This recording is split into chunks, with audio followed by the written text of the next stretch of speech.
How's it going, everybody? We are the Geeks on screen, and no, I'm not the one and only Everett Harn. I am the real Brad Bell, back in the saddle again, anticipating a Republican debate with some fish camp food tonight. True Southern tradition, getting ready for that. Everett could not be with us this afternoon, but he may hop in shortly. We'll just have to see what his schedule permits. But I'm not short of esteemed colleagues. I have with me the one, the only, Danny B. How's it going, Danny? What's up, man? How's it going? Everything's going great here in North Kakalaki. We finally got some rain. We hadn't had some rain in about 2 months, it seems. It's been the hottest summer. It's finally dropped to 90 degrees, and I know you're familiar 90. with that, being in Texas, right? It's 103 right now. Oh, wow. Wow. So I'm 13 degrees cooler than you. That's insane. But we're not a weather podcast. We are the flagship entertainment podcast for geekswithwives.com. So let's talk about some film and some TV. Danny B, what have you been checking out recently? What have you been watching? Well, first I'm gonna go ahead and start. I know we talked about this before, but right now I'm actually going through and binge watching The League. I've already, I, Love it. I did it before, and with football season around the corner, I felt like it was only right. And then with me trying to get this fantasy football league started with the Geeks with Wives crew, I felt like it was only right. And I love this series, love it. I just finished. I forget which episode it is, but it's or what number it is, but it's the one where Ruxin goes in, has a seizure, or he has a stroke, and his wife, not his wife, but the other dude's wife goes and visits him in the hospital, and then he's like, "Why are you dressed up like a hooker?" And she's like, "I had to dress up like your wife to get in here." And then he just says, "Nice." I love Rodney Ruxin. I can't remember what's his name? It's Nick something, who is the actor's name who plays Ruxin on The League. But you have that great Mark Duplass show. They're the most despicable human beings, I think, on cable television, from Vinegar Strokes to the Shiva. It doesn't get any raunchier than The League. I love that show. To It's the one fear of my boner. favorites. Yeah, the fear boner. I think I got it Everett working. here. Yeah, and I just wanted to say, you guys haven't even mentioned Taco yet, John LaJoie. He's the best. He just wants us to mention Taco because with the Geeks with Wives Fantasy League, Everett promised to be at least as good as Taco. No, Taco won one season. Don't forget. With his 3 kickers. The thing about the League is when you think that show can't get any more outrageous, they seem to one-up it from season to season. There's one episode in particular with some silk pants that were on the last season that had my wife and I just dying. And they have big guest stars. I mean, Seth Rogen's been on this show. Jeff Goldblum is Ruxin's dad. Who was perfect, by the way. Perfect. Does Ruxin not look like a young Jeff Goldblum? He I mean, does. it was perfect. It was perfect. So, and you have the NFL cameos always on there, which I love. And even if you're not a football fan, would you guys agree that this is a comedy that if you like raunchy comedy, you can enjoy? Man, my wife sat there with me. My fiance sat there with me while we watched the entire series. So she's not into football. She normally wouldn't watch it on her own. I turned it on one day because it was on Netflix, and we just ran through it straight. She loves it. All right, good. That's the League on FX, and the final season is coming on this fall. And so if you have not watched those, catch up on Netflix.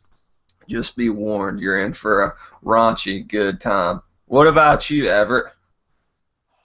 Oh, man. I can't remember if I said that I finished Blacklist Season 2 yet. But I finished that. I watched the finale, and it pretty much ended. I knew it was going to turn that way, so it wasn't like a big big shock, but I've been watching Daredevil again. You're kidding. Is this like the 10th time No. you've watched Daredevil? Well, I don't know. I felt like watching something good. After all these like Fantastic Four trailers, I just needed to get the Marvel trash out of my mouth, so I washed it down with some Daredevil. And then I also watched a movie called 10 Years, which I'll talk about a little bit later. But yeah, I I watched that with my I, my I have sister-in-law. I have seen that movie, so I definitely want to know your thoughts on that one later. Okay, yeah, sure. I'm not too familiar with that, but Danny, you've also been watching another Netflix show. You've been watching I the Wet Hot American Summer. Tell us about that. So I just watched 2 episodes. I don't know if you guys are familiar with it. There was a movie at first back in 2001, and it's just a movie with about a group of counselors on the last day of summer camp. I have not seen the movie going into this. It's been trending on Twitter. Everyone's talking about it, how they loved the season. I saw the cast, which was an insane list. And I mean, you got Elizabeth Banks, Paul Rudd, Amy Poehler, Bradley Cooper, Michael Ian Black, Molly Shannon. I mean, Jesus, Jason Schwartzman. The list is pretty impressive. So I sat through the first 2 episodes. The first episode, it wasn't bad, but the second episode, I'm glad I stuck around for a second episode because it definitely picked up. It's pretty funny. It's definitely got a unique humor to it. I don't know if you guys remember that it was supposed to be like that spoof romantic comedy with like Paul Rudd and Amy Poehler that came out like a year ago. I can't even think of the name right now, but I would compare it to that same style of humor. But yeah, man, it's not bad. The show actually, since the movie takes place at the end of summer camp, the show actually goes back in time a little bit to the first day of summer camp. So here you have all these people uh, basically playing a younger version of themselves 15 years later. So it's pretty interesting. I mean, you could obviously I think it makes it funnier because everyone's aged. Yeah. Everyone's careers have basically in some way kind of grown or skyrocketed. Is it the same actors and actresses? Exact same thing, and they're playing themselves. So it's Bradley Cooper on the Netflix show. Which I want to bring up Bradley Cooper because he is my favorite in this because you think of how much their careers have grown in the past 15 years, and you looking at them now, these guys are playing themselves like in that same movie, and the most ridiculous characters. And here you have Bradley Cooper. I mean, he won or he was nominated for like an Oscar, right? So Yeah. I mean, here you have him playing this teenage drama camp counselor, and it's out of all of them, his is the most like far fetched. And What I've Do you always kind of heard about it was that it had some kind of campy humor to it. it does.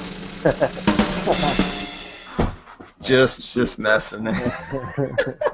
so you get when Bradley's the show? Do you need to have seen the movie before you see the show? Because I Honestly, kind of took it that way. I don't know. I doubt that all these people that everyone is talking about everywhere, because I didn't even think I saw the movie on Netflix. So this show just came out. Everyone's talking about it. I'm pretty sure there are people who are just jumping into the show. That's what I was thinking. That's why I stopped at the second episode because I kind of wanted to go back and watch the movie first. Because I figured now when you're watching the show, because the shows are focusing more on character development. So I bet if you watch the movie first, you're gonna go back watch these shows and be like, oh, that makes total sense or something like that. I don't know. Yeah. Probably just a lot of inside jokes that you'll probably get a little bit more fulfillment out of. I have seen the movie a while back, but I'd want to revisit it before I watch the show. And Paul Rudd looks basically the exact same. That dude's like what, pushing 50 now.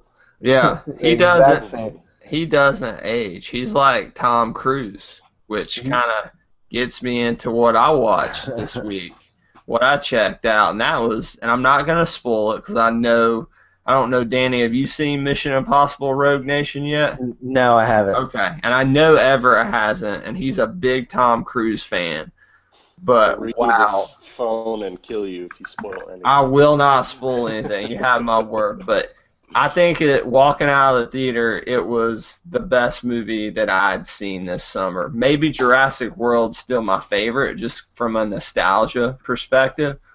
But it defines the franchise. I mean, it's Mission Impossible. You're supposed to go from one impossible mission to another, and you think back to that Mumbai scene where Tom Cruise scales the tallest building in the world that is the scene I think of, at least when I think of Mission Impossible. That or the floor scene from the first one. This has action sequences and set pieces that don't try to one up the Mumbai scene, because that's kind of impossible to do. But they all feel riskier. They all feel like at any moment, if one little thing goes wrong, that they may actually fail. It has one of the best underwater action sequences I've ever seen. It has a great motorcycle chase that rivals anything from the Bourne movies.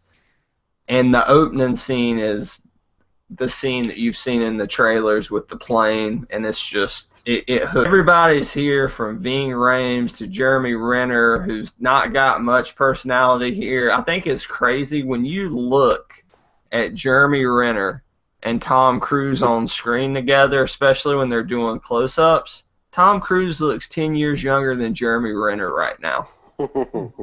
I don't know how it's possible. I was listening to another podcast, and they brought up the notion that right now Tom Cruise is only 5 years younger than Jon Voight was when he played the villain in the first Mission Impossible movie. Because Tom Cruise has gone clear, man. Scientology. His thetan level is so high that he's reversed aging. It's amazing. But the best thing about this movie, and I think this summer is going to kind of be defined by two strong female heroines, Furiosa and Mad Max Fury Road, and the lady Rebecca Ferguson. She plays Isla Faust. And Rebecca Ferguson, Everett's actually a Swedish actress, from what I was reading. Being in Sweden, I don't know. Are you familiar with her? No, I've never heard of her. I might have. If I looked her up, I might recognize her. Well, I wrote a review for this. It's up now at geekswithwives.com, and I'll say that Tom Cruise, this is his franchise. He steals the scenes, everything's set for him. He produces it, he finances it, but every scene that she is in with him, she has just as much gravitas. She matches him beat for beat in action sequences. She's great in hand-to-hand combat. She's one of the best characters of the whole summer, and I think she's got a bright future ahead. But considering where this movie was at, that they stopped in the middle of filming, Tom Cruise and Ralph McQuarrie, who actually worked with Cruise on Jack Reacher, they didn't have an ending, Everett and Danny. And in the middle of filming, Tom Cruise sat down with Ralph McQuarrie, and they wrote the ending on the fly. And there's really no plot holes. Only one thing keep this from being a great movie. The villain sucks. He's supposed to be the evil Ethan Hunt. He is not. He doesn't match Ethan Hunt. He's boring. He's tropish. He's pretty much like I said in my review, a Timothy Dalton Bond villain. He's not memorable. You think of, who do you guys think is the best villain in the Mission Impossible movies? Philip Seymour Hoffman, without a doubt. Exactly, without a doubt. Jon Voight was good. He was really good in the first movie. Michael Nyqvist was a good bad guy, but he went out like a chump. Like, I feel like he just kind of clutched that briefcase and jumped off the parking meter or the parking lot. And it's just like, that's it? Like, that's how he dies? Like, seriously? And the guy from the second one, I don't even remember, from the John Woo, he's like a generic 90s forgettable action villain. But I know. If Philip Seymour Hoffman would have been the bad guy in this one, say we had to reverse the bad guys, then Mission Impossible 3 would have probably not been nearly as good, but this would have been one of the greatest action movies of all time. Because all this lacks is a great villain. That's it. That's why I gave it a 9 out of 10 instead of a 10 out of 10. So I can't wait to hear what you guys think about it when you go see it. Definitely comment on my review and hit me up. And if you read it out there in listener land, let me know. Other than that, I've been watching the final season of Justified and the final season of Community, trying to wrap up those shows, and they're both okay. Yeah?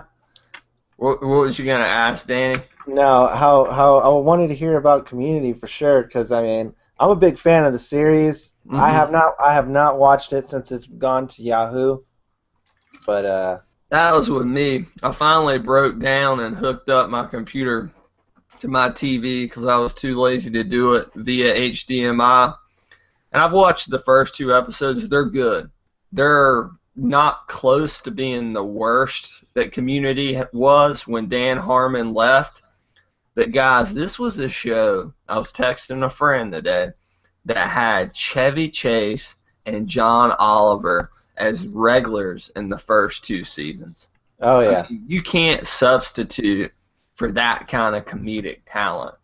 And it's just never gonna. Community at its height is probably the quintessential nerd sitcom. It's not The Big Bang Theory. The Big Bang Theory is like pandering to nerds, whereas I feel like how Abed acts on Community is kind of, maybe minus the awkward social tendencies, is maybe how nerds really think. I think I love Abed Nadir, and I love that whole show, and I think this is it for that show. Oh yeah, I'm sure it is. I saw Joel McHale was talking about how there wasn't going to be another season anyways. Maybe a movie like they were originally shooting for. I hope so. 6 seasons in a movie. That would be cool if they did like a movie on Yahoo. But I read that interview, Danny, and Joel McHale just simply said the cast is too expensive. I mean, everybody like Allison Brie, Donald Glover, Joel McHale. I mean, he's gotten bigger. He just hosted the ESPYs, so. And then Justified. Everett, I think you watched Justified with Timothy Elephant, not Elephant, as we call him here in the South. Yeah. Yeah, Elephant. You watched Justified, Elephant. Right? I've seen the first 2 seasons. I need to keep going with it. It's one of my all-time favorite shows, but 3 episodes into the 13-episode final season, it's my least favorite season of the show. So that's a shame. It's all about Boyd Crowder. He's always the primary antagonist pretty much, but it's Boyd focused. And I like Boyd, but he's a strong personality, and he's kind of too much of a good thing. I feel like I was already sick of Boyd after the first season, like whenever he was getting all like religious and stuff in the second season. I was like, why do they need to keep showing this guy? Why couldn't he just been like a throwaway bad guy that was good in the first season, but then they kind of ignored him for the rest of the time? I've seen the first season, and actually the only reason I gave the show a shot was because of him, because I was a big fan of The Shield. Yeah. Yeah. So he was the reason why I even gave the show a shot. Is Timothy Elephant in The Shield? No. The guy that plays Boyd is, okay. Yeah, Elephant. It's Elephant. Okay, Everett's laughing at me. Timmy Elephant. Timmy Elephant. That's what I call him, all right? It's all about life in Kentucky. That's where Steven is. Yeah. Steven's over there cooking up some meth in his backyard, and all the Rangers are going to come get him one day. It's one of my favorite Timmy shows. Elephant. It's in L.A., but by God, they make it look like the rural South. Yeah. They do a good job of doing that, considering that shot in L.A. I don't know how. It's got a nice budget, I'm sure, being at FX, but the show has had some good villains if you watch on, but Boyd's always in the background kind of manipulating everybody. And he was the main villain of the first season. Then after that, he took that background role, and now this is it. This story is Raylan versus Boyd, and somebody's going to die. You know that. I don't know how, but I just have that feeling. So I'm going to finish it within the next 2 weeks, hopefully, and I'll get back to y'all on that. All right. Cool. So we want to talk about a little bit of news before we have to go here? Yeah, we can talk about some news. I got a little extra time, so I think we got time for some news and a topic before we live up to our Geeks with Wives moniker, and I have to go because my wife needs my attention. All right, the big news this week comes to us from Danny. He broke this to me on GroupMe. It has to be the Sony movie plans. I'll read a few of these big ones, and you guys just let me know what you're looking forward to. Jumanji, Christmas 2016. You have Bad Boys 3 and 4. That's crazy. Uncharted, Underworld, Dark Tower, the Edgar Wright movie. And these vary from different releases from now until about 2019. What on that list really stuck out to you guys? I want to see Bad Boys. I want to see more Bad Boys. Yeah, for sure. I love the first one. I could probably quote the entire second one, regardless if Michael Bay got his hands on it. I still love. I don't know, man. When you put Will Smith and Martin Lawrence together, I like that duo. Yeah. I do I too. think the only thing I'd want more than Bad Boys is another Rush Hour. And I don't mean also, a Rush Hour TV show. yeah. No, I'm surprised they were coming out with another Underworld. Actually, I don't even think I saw the last one. It was bad. I saw the last one in theaters, and I think Kate Beckinsale was in it, wasn't she? Yeah. Okay, Yeah. it was bad. And then She's been in all of them. But there was like that spin-off Underworld Revolutions, or that wasn't it. I'm thinking of The Matrix, but there's some It was a spin-off. prequel. there was one Yeah, it with was someone else. But it was a prequel, but it was her. She was in it. For real? Okay, I just didn't remember. Yeah, she's that been in right. all of them, I'm pretty sure. I Unless thought, there's like one that I don't remember. I think there's one she's not in, and then she came back. But I'm not 100% sure. I'm not versed on the Underworld franchise. But Bad Boys is kind of where I'm at, too. I mean, forever, Bad Boys 2 was one of my favorite action movies. You think of that interstate scene where the cars are coming off the back of that truck and they're just dodging them. I mean, that is such a great chase scene. And then they go into that compound at the end of that movie. I mean, that just defines badassery. Martin Lawrence and Will Smith. And that's when Michael Bay did what Michael Bay did best. Instead of blowing up robots and having them ride dinosaurs and worry about the Allspark, he made badass action movies. And I hope Michael Bay can get back to that with these. I don't know if he's directing. I don't think anything's been announced, but that would be awesome. I'm honestly surprised they were. It took them forever just to make the second one. I mean, the first one came out in like 2005 or something. And what was the next one? Was like, I don't know. I'm guessing. The first one was 95. What did I say? That's what I meant. 95.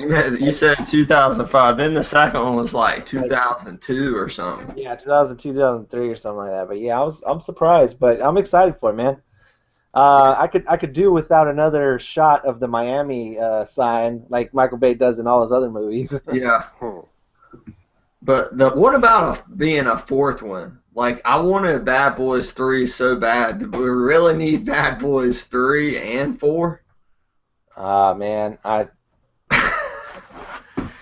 mean, I don't know, man. It's Sony, man. I feel like that's kind of a desperate move. I feel like anything they do at this point is just out of desperation. It's hard to knock it though, because like Mission Impossible's already announced they're gonna do like 2 or 3 more of those. Yeah, one more. Hell yeah, bring it on. If it's not broken. 3 more. Yeah. Right. Yeah, and so like it just depends. Bad Boys 3 might come out, might be freaking amazing, and then we might be like, hell yeah, there's another one coming. You So I don't you know. look at these, and I just got to thinking that everything is. I know this is a broken record when you're talking in the entertainment world, but it's all sequels, reboots, or established properties. I'm just wondering, like, when is going to be that next original movie to really capture America or the world for that matter's imagination? To me, the last one to do it was Inception. That was an original film that was a big deal and had everybody talking about what did or did not happen. And there really hasn't been a big original release since then. Can you guys think anything off the top of your head that maybe I'm just missing? Inception is Hmm. one of those that come to mind. Yeah. Uh, man, I don't Yeah, know. Yeah, I mean, I it's know. all I was gonna say, man, the Twilight and Divergent series. It's all. No, I'm just kidding. it's No, established I property. really, I know. Yeah, it's a book, but I don't know. No, I can't really think of anything. But I think there's been a few that's been out there, but they're not. They just didn't blow up like What they Yeah. did, need them to. I'm sorry. Go ahead. No, I I was would done. Go. go, Danny, go. Oh no, I was gonna bring up Jumanji. What do you guys think of that? Jumanji, Jumanji, Jumanji. I was like, Oh, wow. yeah. I don't know. Yeah, Go ahead, Everett. I keep cutting you Uh, off. this is why I hate Hangouts. No, I'd be okay with Jumanji, like especially if they took the kid that turned into a monkey and like made him like the dad of like a new young boy or whatever. That way they could like keep it in the continuity that the Robin Williams character was in, and kind of keep that within that movie, but you wouldn't necessarily need Robin Williams in the movie, because he can't be anymore, rip in peace. But they did try this already with Zathura, which tanked horribly. So I really hope that they just straight up do Jumanji, don't create like another game that makes things happen. Just do the jungle stuff. That's all The we need. first thing I thought was I wish I still had my Jumanji board game from when I was a kid. I actually had the board game that Parker Brothers or whoever made to go along with the movie. And I remember seeing the movie as a kid, going home, and I got it for Christmas because Jumanji came out around Christmas. I think it was December '96 or something. And I attempted to play it with my parents, and it was just a piece of horse crap. Like, you could not play the game. It was almost, I'm not a board game person per se, but it was ridiculous. The amount of rules and stuff that went with it. But it had a cool box. And now my first thought was, man, I wish Robin Williams was around for this, even if it was a cameo. And it was announced, ironically, like almost a year after he committed suicide, which was, I don't know, for about 5 minutes I was kind of depressed about that. But I'm looking forward to whatever that Edgar Wright movie is. I have no idea what the hell Baby Driver is. I don't know if either one of you guys do, but it's Edgar Wright, so No idea. I'm a big fan of Edgar Wright. I've seen most of his movies. Man, anything with him and Simon Pegg is yeah. old automatically. And then when he did Scott Pilgrim, oh shit! Like, I'm a big fan of his. I was pretty disappointed when he wasn't sticking on with the Ant-Man project. But I'm definitely gonna see this. I have no idea what it is. IMDb says after being coerced into working for a crime boss, a young getaway driver finds himself taking part in a doomed heist. That's all you get. I hope that young getaway driver is Simon Pegg. Wayne's best friend. Yeah. Wayne's workmate, Simon Pegg. I just assume that all British people hang out and they all drink at the same pub. Like, that's how England is to me. When I picture England, I picture an Edgar Wright movie, pretty much. So, Yeah. That's how it is. Wayne told me. So, what'd you guys think of Deadpool? Oh man, I loved it. I did see like I guess a bootleg or generic, I say bootleg, but a cam version of the Comic-Con trailer. I saw that Yeah, they I edited a watched few that too. things. I saw they Oh, did changed it. they? Yeah, yeah, like when he meets Negasonic whatever and he says her name and he's like, "That's the coolest name ever." Like they didn't put it in the trailer, or not that I saw. Uh, There was a few things like that, but no, the trailer was awesome. I'm so excited for this movie. hmm Now you gotta read every Deadpool comic to catch up, Danny, and get I to know the know, character, Jesus right? Christ. Actually, I know this isn't the comics podcast, but I am gonna read the Deadpool and Spider-Man one. Yeah, yeah. Yeah. I'm excited. I'm not a massive, massive Deadpool fan. I understand, like, along with Harley Quinn, he may be arguably the most popular character in all of comic books. He's definitely the most cosplayed. He definitely has a lot of spin-off books and miniseries. I mean, I have to say that it looks like the comic book version. It feels like the comic book version. And if they stick to that, then they got gold on their hands because this is a great, unique character that can break the fourth wall. I'm just curious as to why they're going this route finally. But I mean, like they have all these properties. Why don't just follow that mold? Right. And maybe it's just because Deadpool. It's because he breaks the fourth wall. Maybe it's just easier for him. He doesn't take himself seriously like the other heroes. But I just don't understand why they just don't follow this. They're clearly going to do something right with this Deadpool movie. It's not even out yet. Right. Remember that Whereas, this comes after they kind of destroyed the character in Wolverine Origins, so they're kind of righting it wrong here. That is right. yeah. Well, and also, speaking of being destroyed, Fantastic Four is getting terrible early word of mouth. Yeah, I just got back from Denny's getting ready for the Fantastic Four movie, and I don't think it's going to leave a better taste in my mouth just because I got the quote-unquote, it's really called the Thing burger. But, Did it have a rock in it somewhere? yeah, oh my God. I mean, I've been watching a lot of ESPN just because this football season's about to gear up here, but it's everywhere. It's on ESPN. It's doing a Sports Center tie-in. It's with Denny's. I've seen more money spent advertising this than I did the Avengers. And maybe it's because they're desperate. They know it needs it.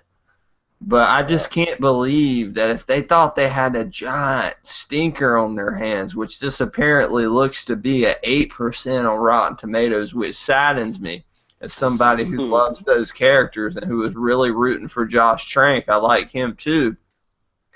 I just can't believe they would pour that money into a turd. I'm curious. I really can't. I mean, it is the definition of trying to make chicken salad out of chicken shit. To use an old Southern cliche, and it looks like that's what they're trying to do. Right.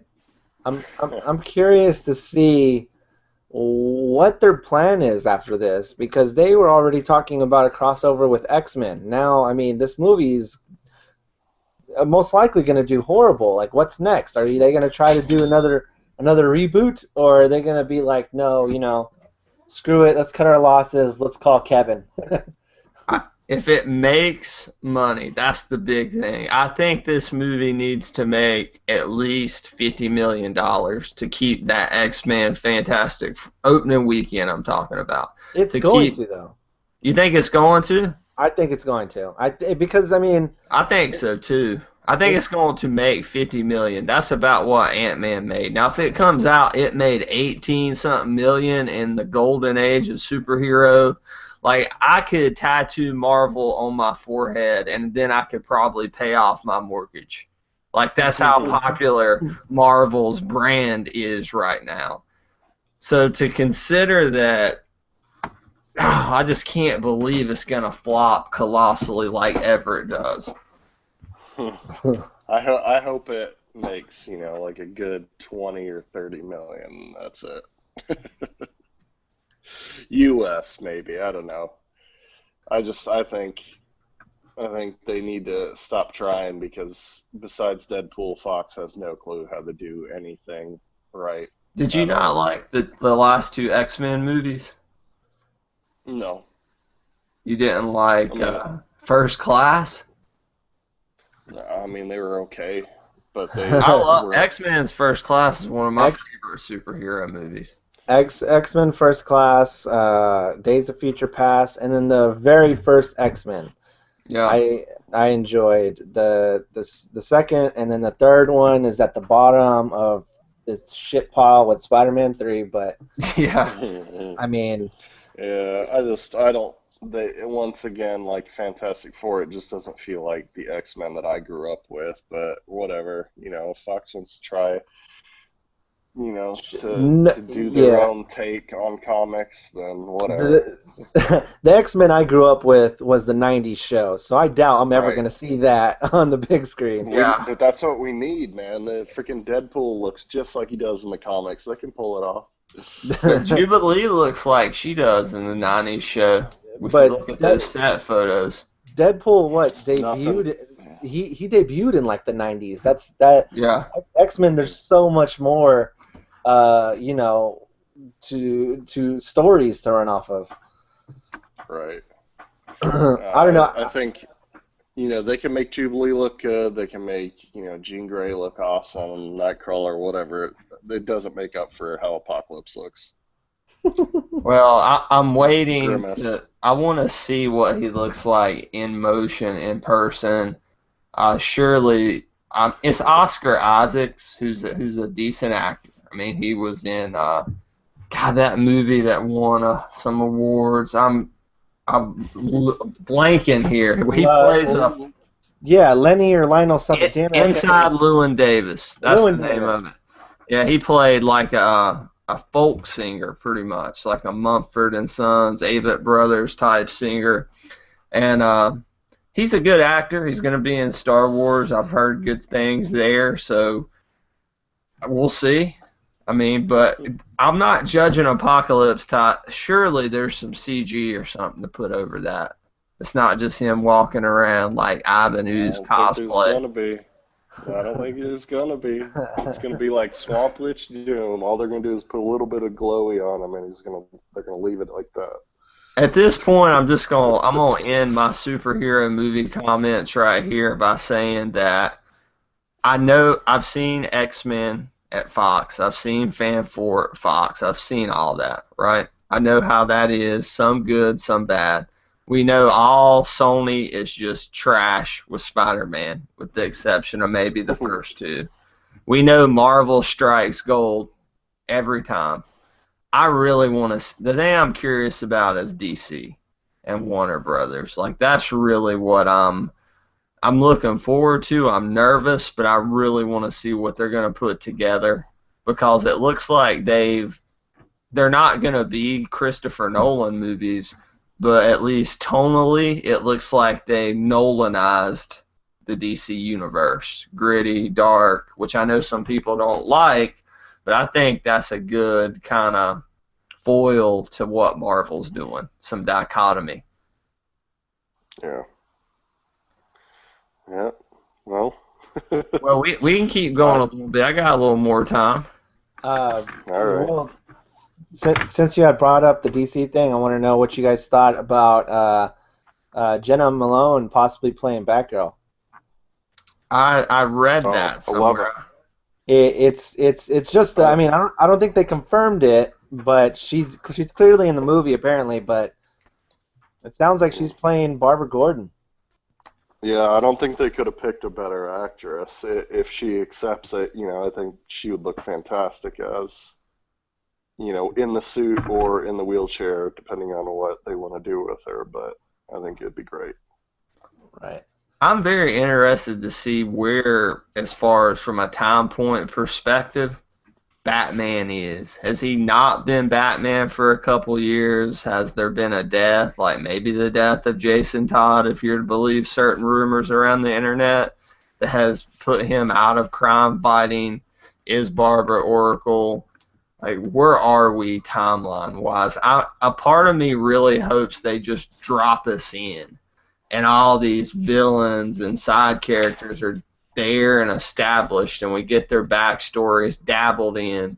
We don't need to see a Batman origin story, and I don't think we're going to see one. So that makes me excited for those films. Yeah. Right. Yeah, I think, didn't they, or no, it was the Spider-Man. They're saying that we wouldn't see Spider-Man's origin. Yeah. I guess in the trailer we kind of saw a little bit of Bruce Wayne's origin.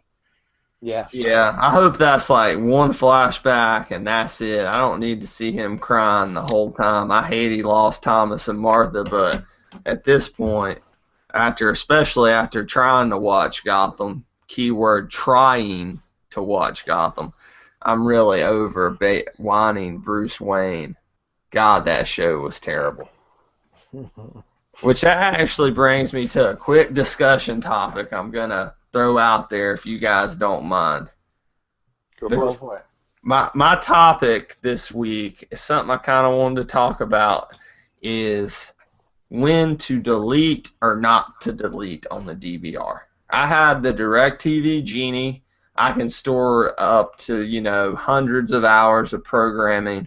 And even with my wife's reality TV shows stored from Shaws of Sunset to I Am Kate on our DVR, I can still fit Gotham and all these other shows. But I'm a little OCD, so I wanted to go through and clear out my DVR. So here's a few of the things I deleted. 24 episodes of the TMNT cartoon that I just know I'm never going to watch. It's a good show, but it's a kid's cartoon, whatever. And then I also looked, and I could not delete 24 episodes of Hell on Wheels, 20 episodes of Person of Interest, 10 episodes of Gotham, and I couldn't click that red button to delete. But somewhere in the back of my head, I know if I really wanted to watch this, I would have already watched it. Now, something like Justified, I've watched every season. It's only 13 episodes. I know I'm going to finish it. So is this a problem? I don't know what cable company. I know, Everett, you're in Sweden, so I don't know exactly what you guys have out there. But is this something that happens to you guys where your DVR builds up and you feel like, man, I'm never going to watch this stuff? Danny, what do you think? No, actually, no. I'm pretty good at it. As soon as I watch it, I'll delete it. I don't know. It bothers me that it's there. I don't know. I guess I'm OCD as well. It bothers me. I'm like, God, I wish I could watch that. That needs to go.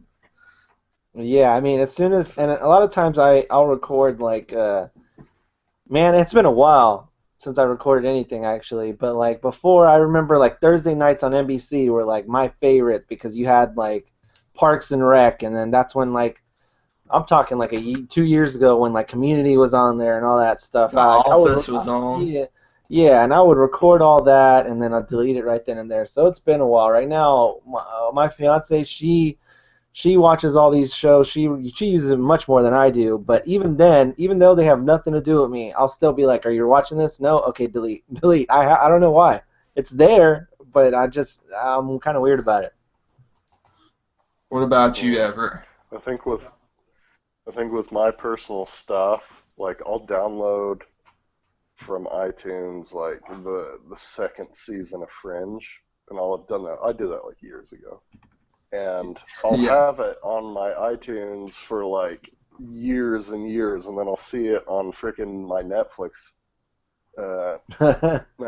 from my PS4, and I'll be like, damn it, I never got around to watching it, so I ended up just wasting all the money on Fringe season 2, and now there's like 3 seasons on Netflix. So I'm a chronic repeat watcher. So yeah, instead of watching, I'll be like, it's like the Jim Gaffigan show just started on TV Land. I really want to watch, I think, the first 4 episodes of that, but me and my wife have been just rewatching all 4 seasons of New Girl, and that show's just hilarious. And I've probably seen all 4 of those seasons at least twice already. So I don't And know. I think you kind of threw in another wrinkle to the discussion when you mentioned rewatching. You brought up Daredevil, and we kind of poke fun at you because Yeah. you watched Daredevil like 10 times, and I love it.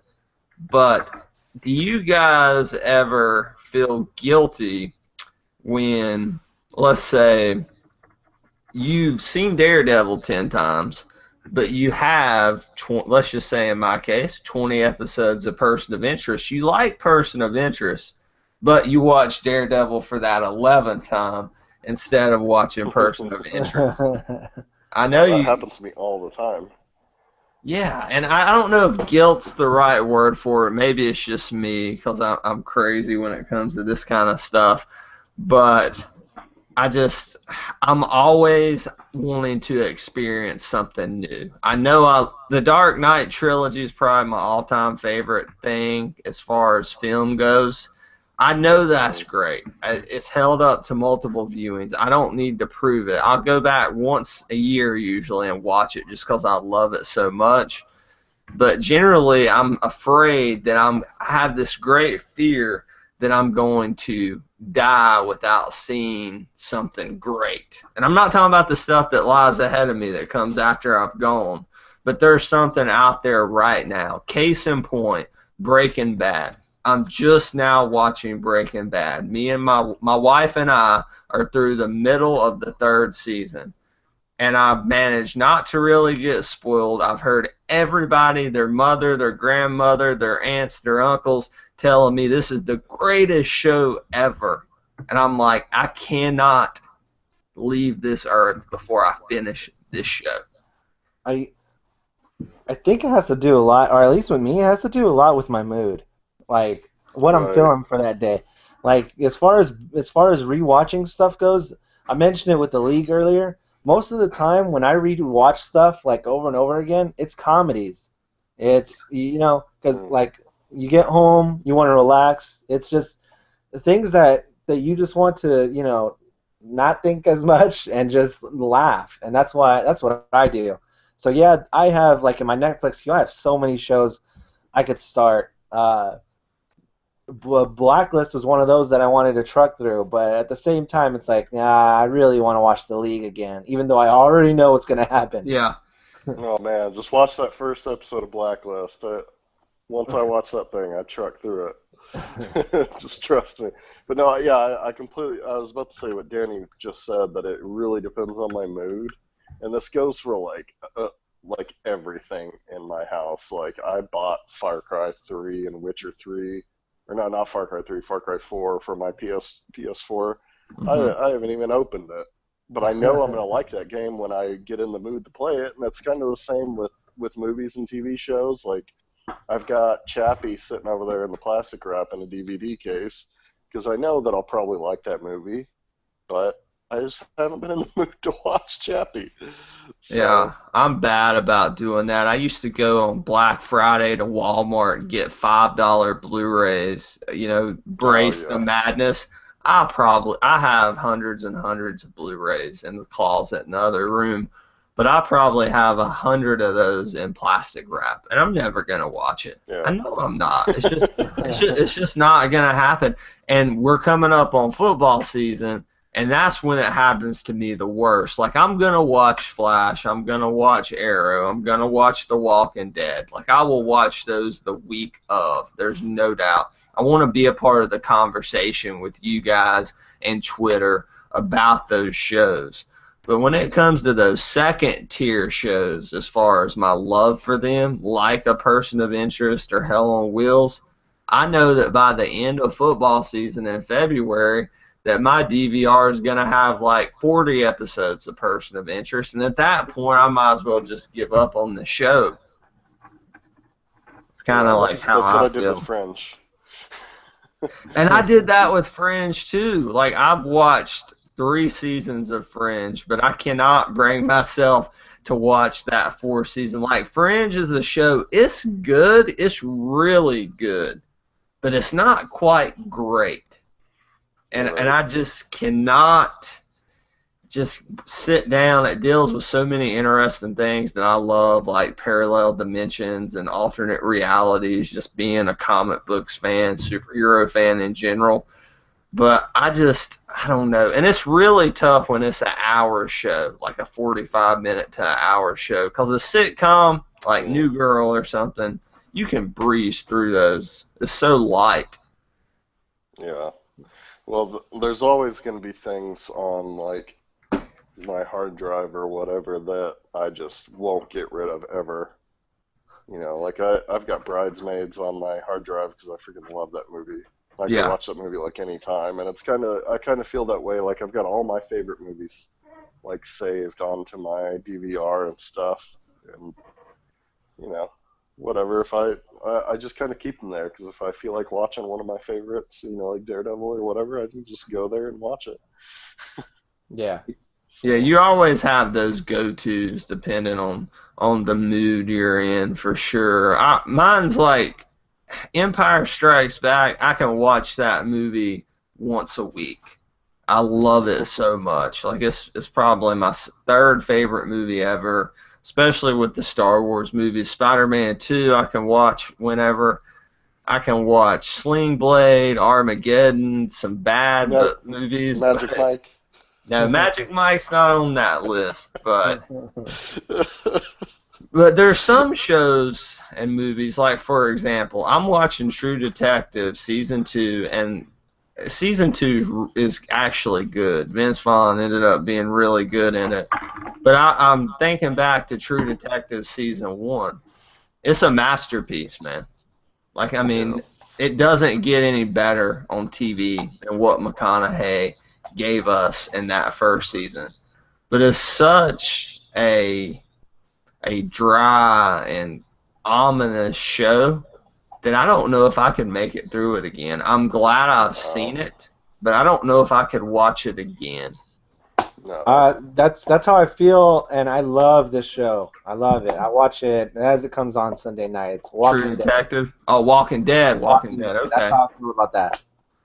I don't think I can go back and rewatch them. I love it, and I'll talk to you about them, about every single episode, but I don't think I'll be able to sit through them again. Yeah. And I've actually heard a lot of people say that with Walking Dead. I'm a horror guy. I have fun with horror. But with Walking Dead, it's almost to the point, I'm not going to spoil anything, it's not fun anymore. Like, it's just torture. Because you watch like an hour-and-a-half slasher film, it's over. You know, they're dead. Move on. Those jump scares were fun for that hour-and-a-half, right?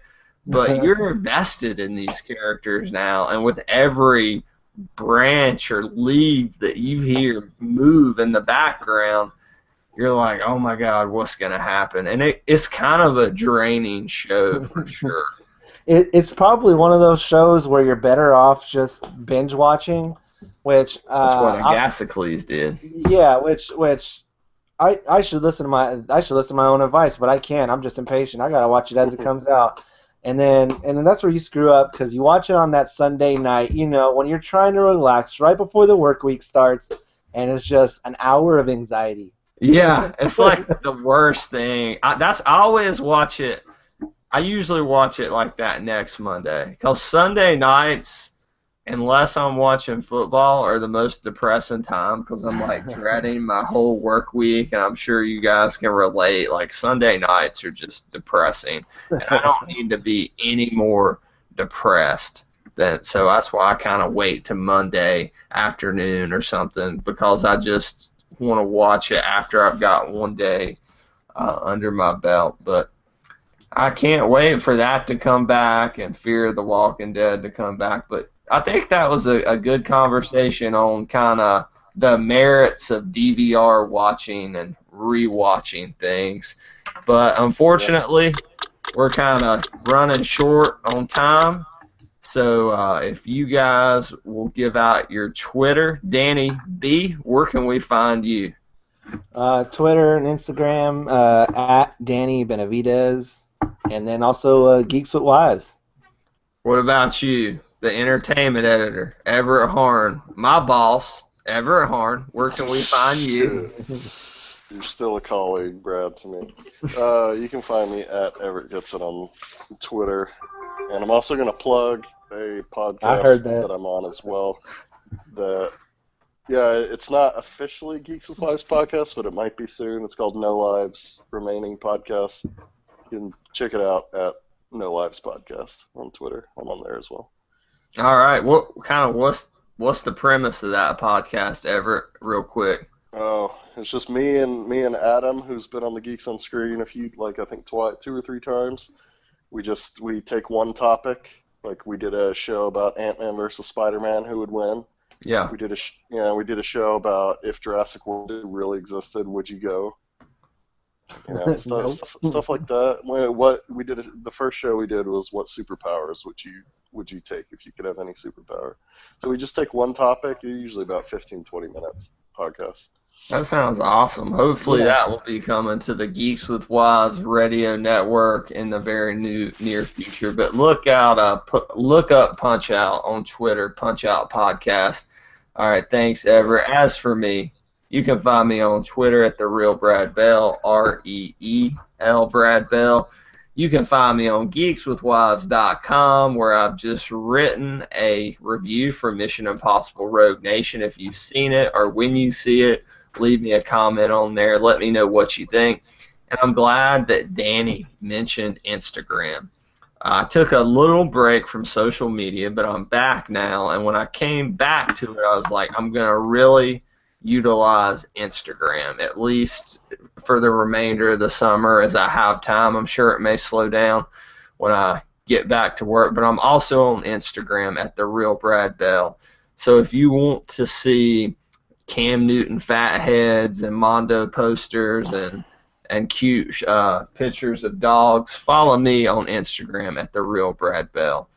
And that has been episode 23 of the Geeks on Screens podcast. And until next time, we are out.